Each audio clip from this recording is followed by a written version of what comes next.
fellow athletes.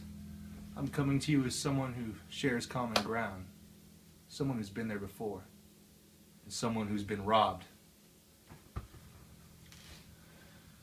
My name is Brad Bentley, a former offensive tackle and defensive lineman for Southwestern College.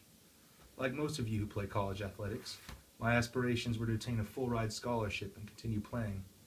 Unfortunately, my dream did not play out as intended, for I tore my meniscus while playing, making it extremely difficult to compete at the necessary level to achieve my goals. One would think my injury would be covered by my school, but junior colleges do not cover most injuries inflicted on players, leaving them in a bind. I'm sure many of you know someone or can personally relate to my own experience. In the world of competitive athletics, I feel as though more players than not sustain an injury at some point or another during their career. Some of these injuries may linger and even amplify long after their service to their school has been rendered.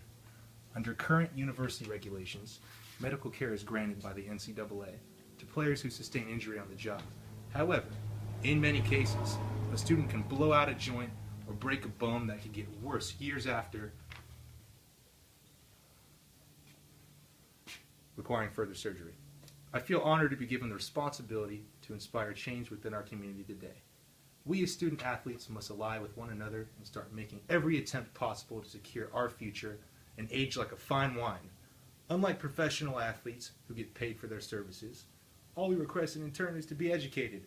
It is completely reasonable to appeal to the NCAA to get medical coverage of any injury sustained while putting on for their school. Efforts to inspire this change at the high school and junior college levels may be difficult, but if we join forces and voice our concern for everyone's physical well-being, then a greener pasture will undoubtedly be on the horizon. As college students, Obamacare will cover us until we are 26 under our parents' plan. But what happens when unemployment cannot be found in this jobless economy after one's 26th birthday rolls around? For the injured athlete with joint issues and potential other problems, the rug would seem to be pulled out from underneath their feet. I believe a true patriot and a humanitarian cares about the neighbor to his left and to his right. I believe we are all in this together as a team. And I believe a team succeeds when the player to his left and to his right are educated and looked after with proper medical care.